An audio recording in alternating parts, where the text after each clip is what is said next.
at every B-Sides ever, including both virtual ones. And today, he's speaking twice. So big thanks to Adam. Enjoy.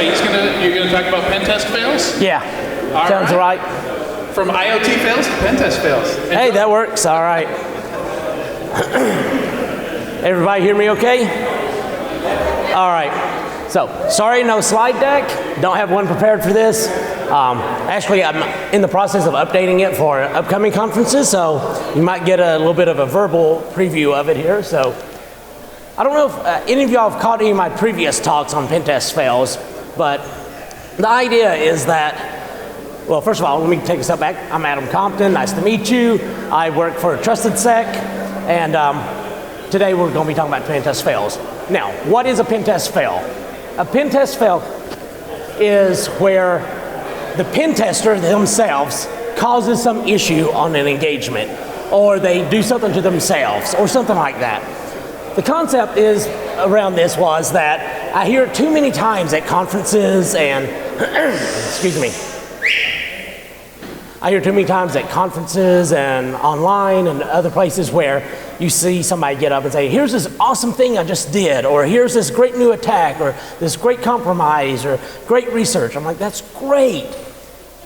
But I want to hear about the times you screwed up, or the times that you messed up, or you didn't get what you wanted, or something else happened like that. That helps show the humanity of the nature of what we're doing. Because I don't know who you are. If you are getting it perfect the first time, every time, congrats to you. I don't know anybody like that. We all have a learning and growing experience as we go through. Well, so I started a number of years back.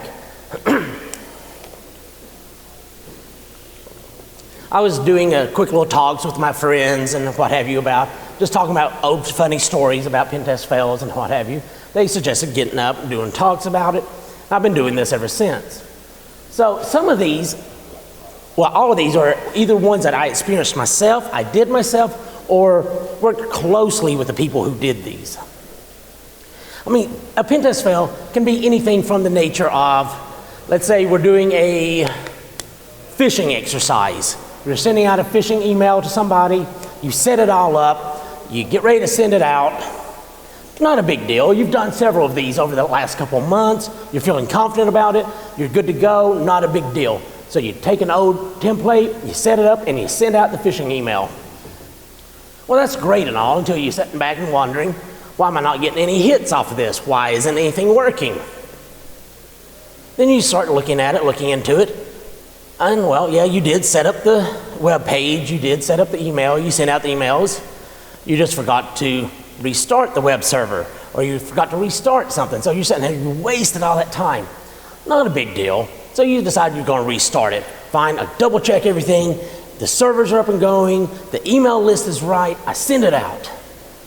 You start getting some hits. Nothing amazing, but you start getting some. Start looking into it. And you're going down through there and you're looking at it.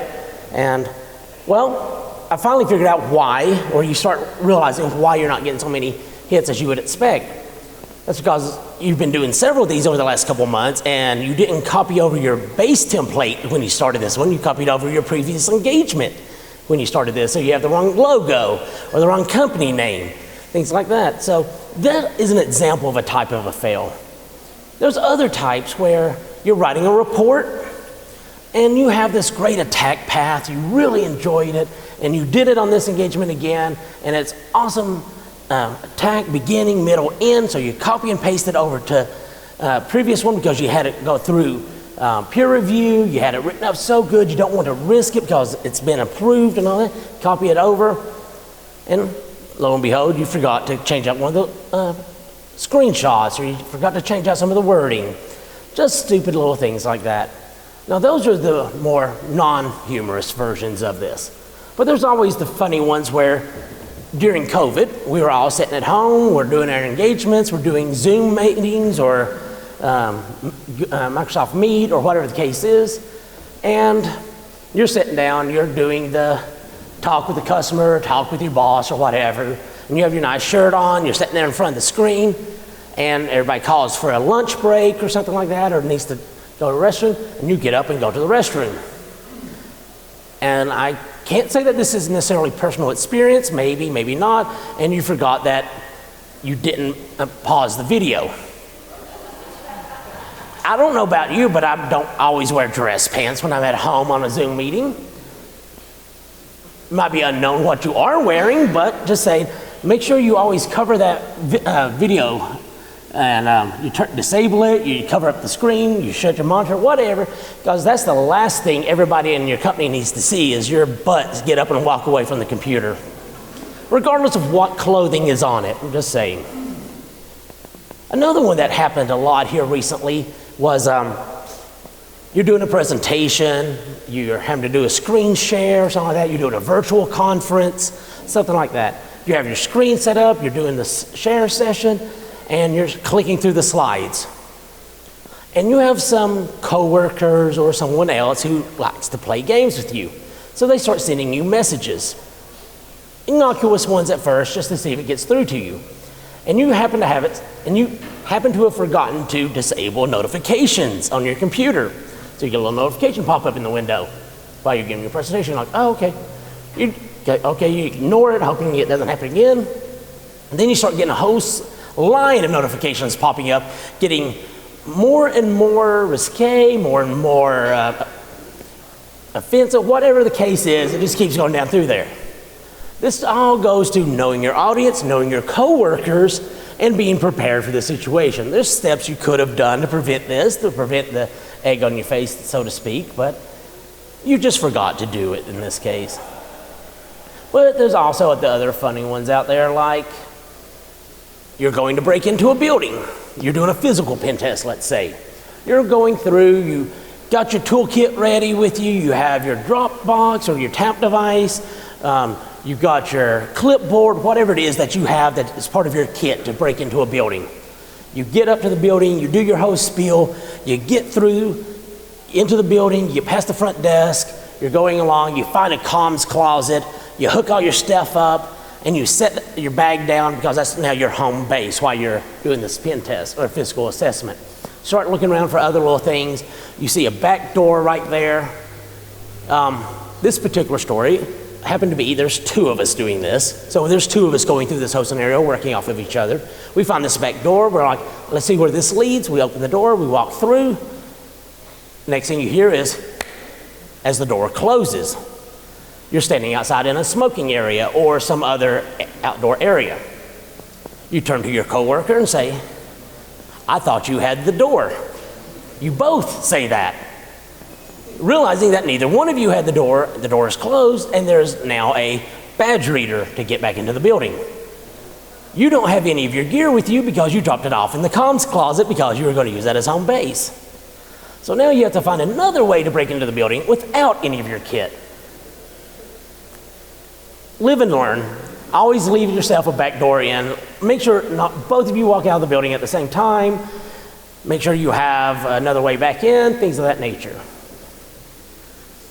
Speaking of physical pen test, there's occasionally the situation where you're going to be doing a physical pen test. You get the address from the customer, where to go, it's in the statement of work. You show up, you're doing the pen test, and you succeed, you get into the building, you're going through, and you're noticing none of the logos look right, none of the name, then you start looking at the letterhead, and all.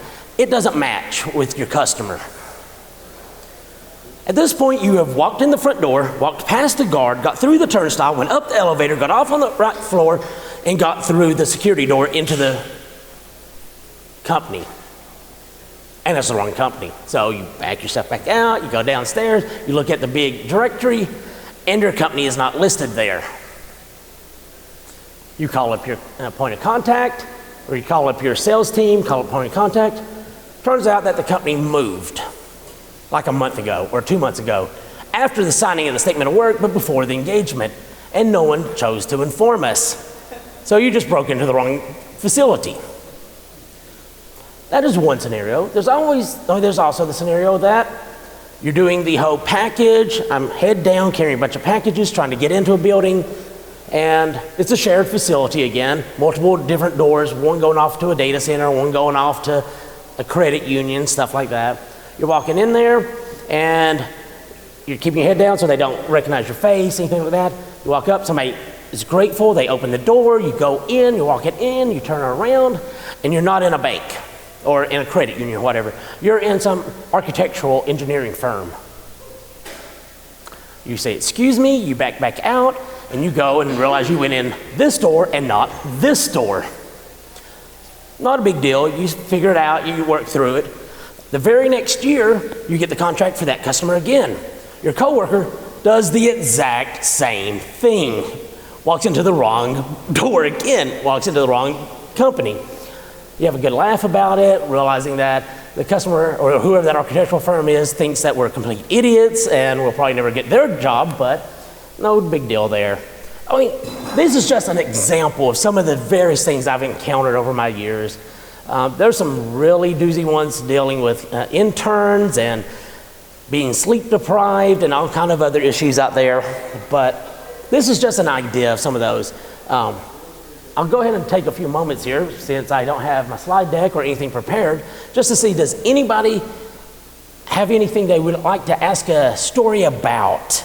I have plenty in my repertoire in my brain that I can pull up from previous experiences, or if anybody has any of their own experience that they would like to share. I'd be happy to facilitate either way. Anybody have any questions or requests? Anyone? Yes.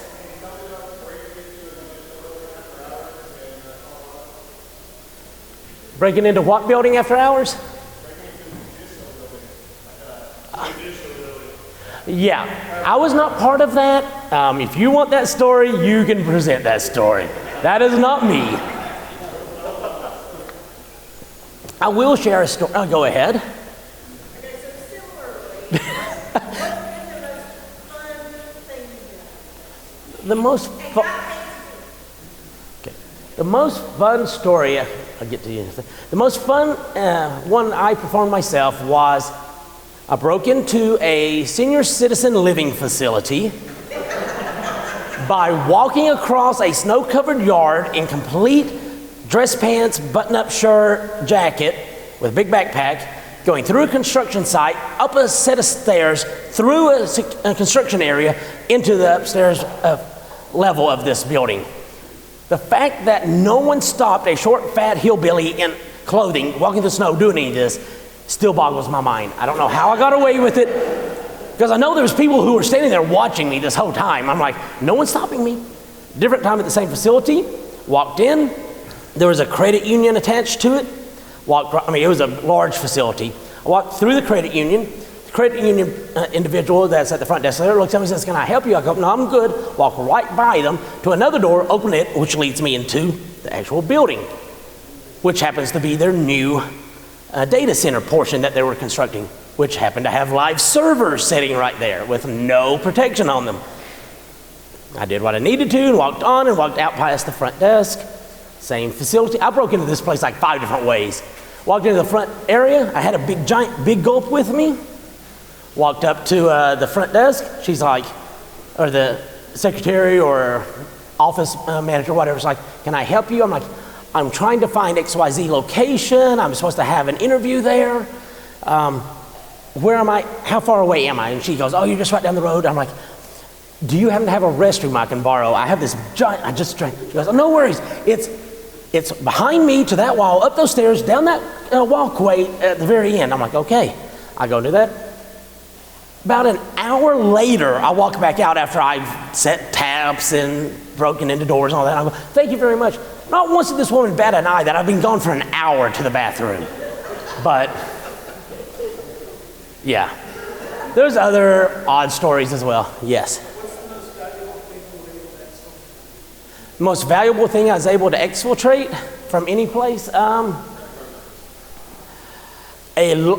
Probably a database of about 1,000 to 2,000 credit cards with social security numbers, with other PII, that's all that's necessary. But yes, probably that. I've also been present for one where we walked out with a server, just a server, out past the front garden. He's like, okay. People will let you get away with pretty much anything if you act like you're supposed to.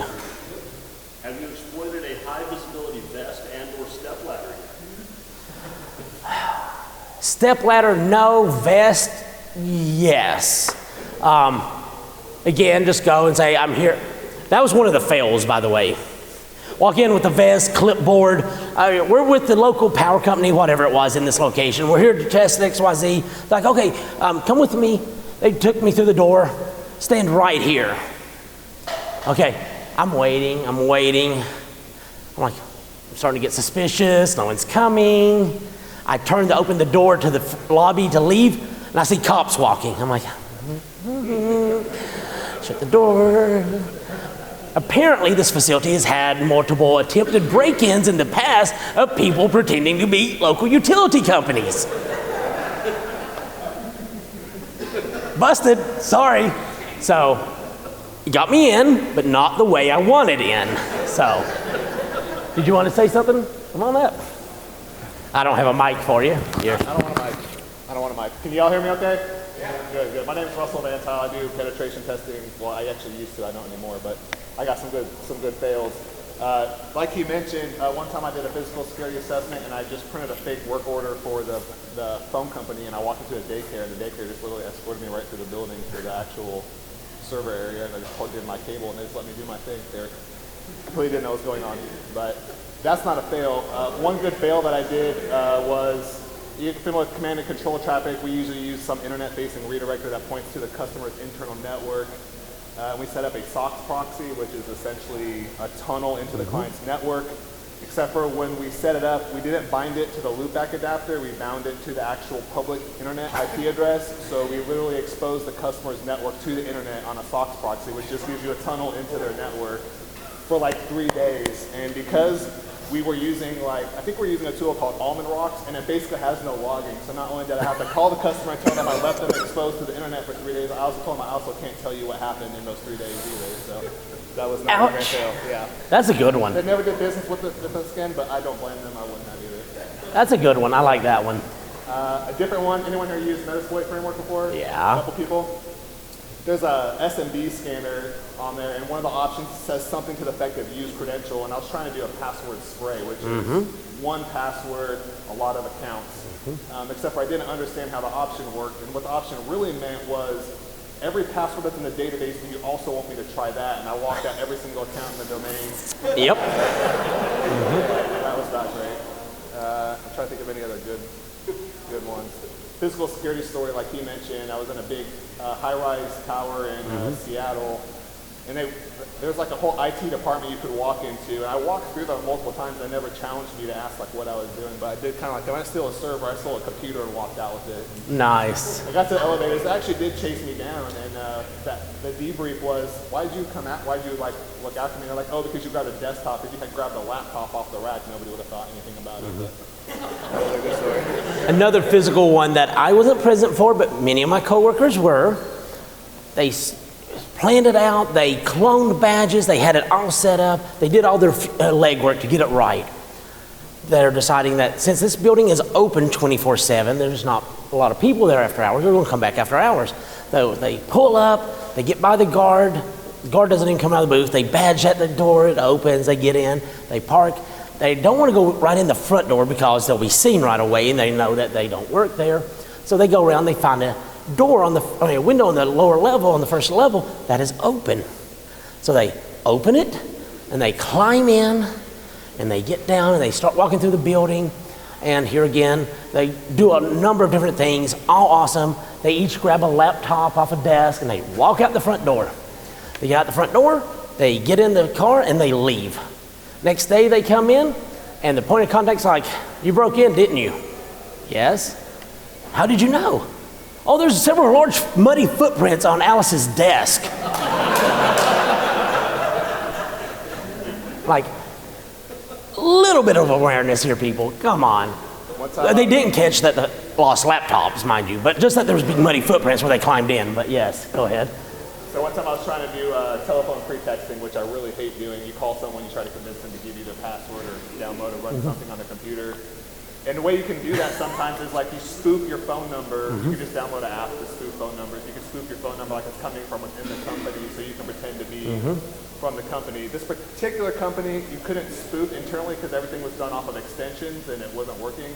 So I just picked a number in the local area. So I was just trying to at least come from the same area code. And I called them and I said something like, hey, this is Mark from IT. Notice the problem with your account. I'm gonna need you to go to this website and change your password really quick. And he's like, hey, why are you calling me from McDonald's? And that's the phone number that I had stolen. Nice. I didn't think that would actually show up as like McDonald's on the actual caller ID thing. And I tried to play it off and said, oh yeah, I'm working remote from McDonald's, but they didn't believe me. So it was kind of Similar one with the phone calls. Trying to. I just Googled Just I picked Googled one. the area. I just looked for any phone number in the local area. Yeah, but like it still doesn't answer. Why do they have McDonald's? Oh, caller ID. Caller ID. Popped it up on the phone and said, this is from McDonald's. Yeah. So I was doing one, same sort of thing. You call in, you're pretending to be somebody. I'm like, I'm Alice or Tom or whatever from HR, and I'm trying to, or IT, and I'm asking them, like, oh, hold on a second. Line goes, pause for a second. Then I hear, hi, I'm Tom from IT. I'm like, click. That happened to me once too. So what I started doing was I was trying to impersonate someone who's legitimately from IT. So what I started doing is starting off with my first name, and then when they say this doesn't sound like Mark, I'll switch up a different last name and say, oh, I'm a consultant that was hired to come help. Yeah. Hoping that my first request gets them to accept. But I don't think very fast when it comes to like when I'm being challenged on the phone. I called one company and I said something like, hi, I'm Mark from IT, and they said, you don't sound like Mark. And I couldn't think very fast, and my little sole argument was, well, it is. And I have a cold. they didn't believe it. You had a question?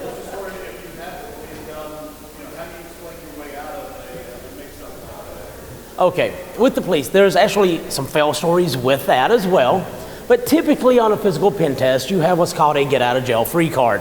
It's a memo that writes up your name, what you're doing, who you work for, what dates you're supposed to be, XYZ locations, and then your point of contact, the director, whatever of that company signs off on it. Sometimes they'll include photos on there. That's great. And there'll be contact phone numbers on there as well for the director and everyone like that. So that's typically, you show that, they call the first one, and you're done. They acknowledge that you are who you say you are, you're doing what you're contracted to do, and it's all done. Now, there was one where somebody walks into a building, decides to leave a gift basket at the front desk full of goodies, including thumb drives and squeezy balls, or like stress balls. It's not like just a gift basket from, they pick some random IT company or the corporate office or whatever, I forget. They set it up there, and they go to leave. And somebody comes in and says, oh, I'm sorry, what are you doing here? And they're like, okay, wait right here and I'll take this to someone. And then they're stuck there a little bit, and somebody comes in and starts talking to them. So they're trying to get out of there, but they can't really get out of there real quick. So somebody finally gets suspicious, and they call the cops. Because apparently, here again, there's been bomb threats in this area. So I've run into, on coworkers, I've run into this situation many times. It's weird. So cops come, question him. He says, I'm here for an IT engagement, pen test. Here's my get out of jail free card. They're like, all right, here. And they handcuff him and set him down on the chair right there. They call the first name on there. Doesn't answer, doesn't go to voicemail. They call the second one. Same thing. They call like 3 of the numbers that are on there, the 3 that are provided, like this, the president, the CEO, and the CISO or CIO or whatever. No one answers. And it either goes to a full voicemail or something, I don't know. But either way, no one answers. They're escorting him out of the building at this point to the patrol car when somebody tries one last time and they get through to somebody. Turns out that they all 3 are at an off-site having some sort of meeting, and they didn't want to be disturbed. So the learning lesson here is, if you're going to be breaking into a building or a facility and you have some points of contact that are supposed to be your way of not getting imprisoned, make sure that they're not otherwise occupied and are able to answer your phone call. Very important. What if you're in the wrong building or something, like you went to the wrong company or something like that? Then you get out as soon as you realize it and hope it's not recorded anywhere. And if you do get questioned, that's when you call your employer and possibly your employer's lawyer, because you may have some explaining to do.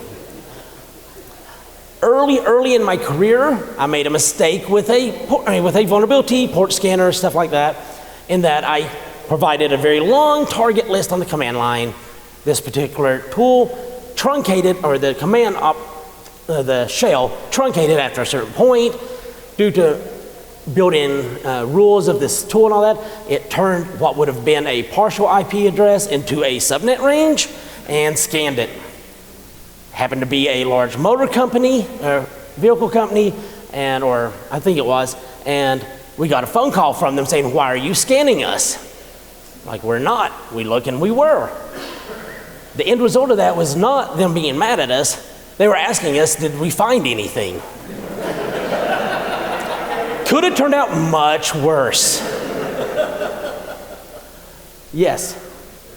When you gain access and let yourself a backdoor, how long have you had the APT equivalent available to you without anybody else?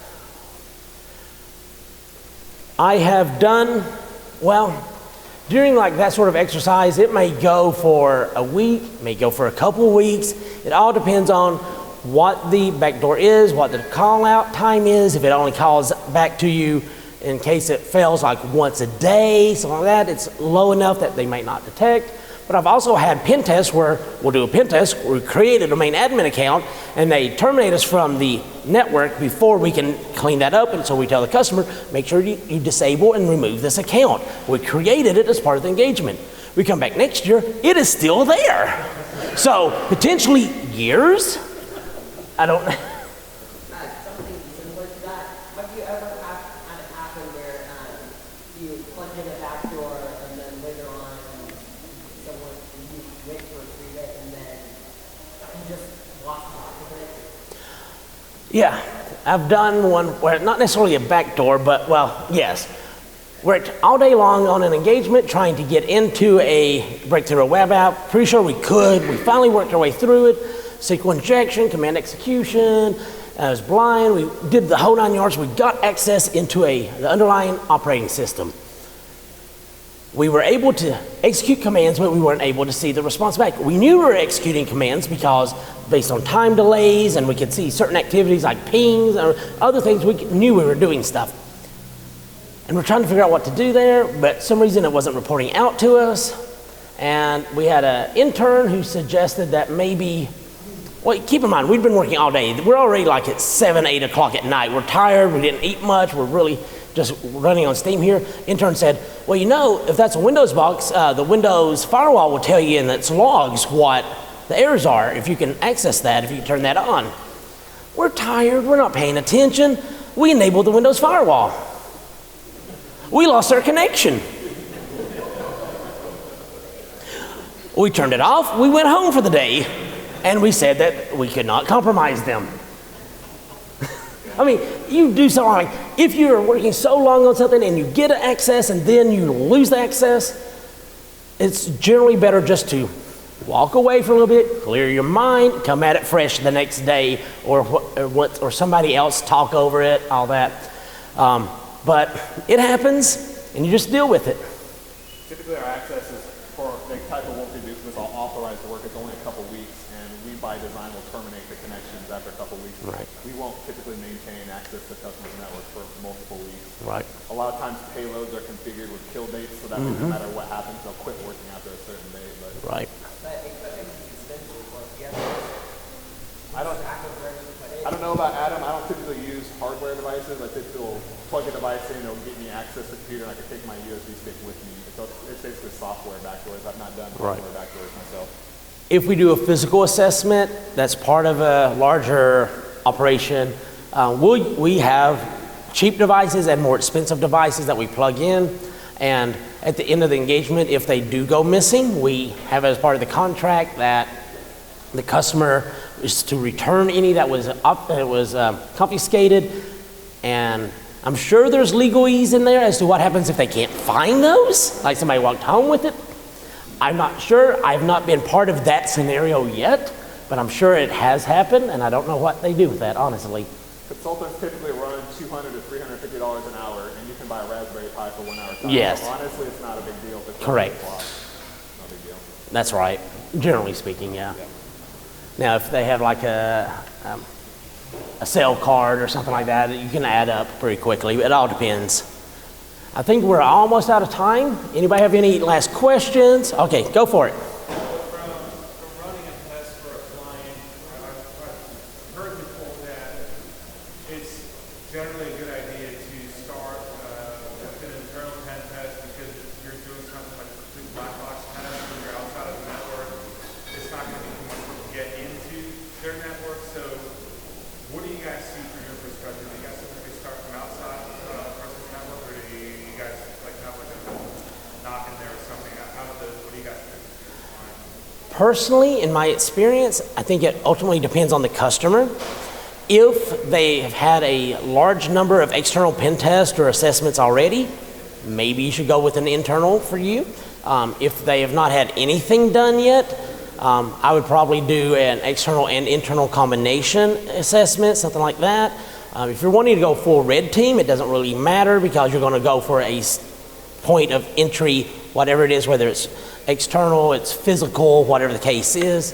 But I can see arguments any given direction on that depending on the environment that you're testing. But I mean, we've gained access internally through an external web app many times, but once you do that, you can go ahead and start on the internal, or you can say, okay, we gained access here and we'll continue the external, and once it's done, then we'll jump over to the internal, and assuming we already have this access, what could we do? So you can piggyback off of each other, things of that nature.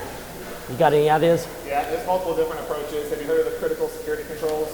There was like 20 last time I looked. Control number 1 is like have an inventory of your assets. And control number 20 is a pen test, the last one. And the reason is because if you've not done the other 19 controls and getting a penetration test, it's basically a waste of time. You can already answer the question of, am I doing this thing right? The answer is no, because you don't have the control implemented.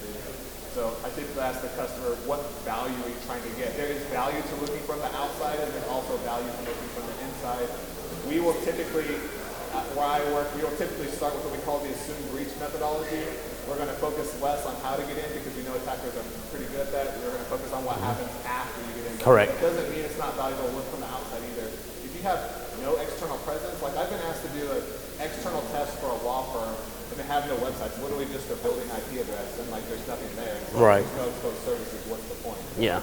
I usually ask, what value do you want from the test? That's a good point too.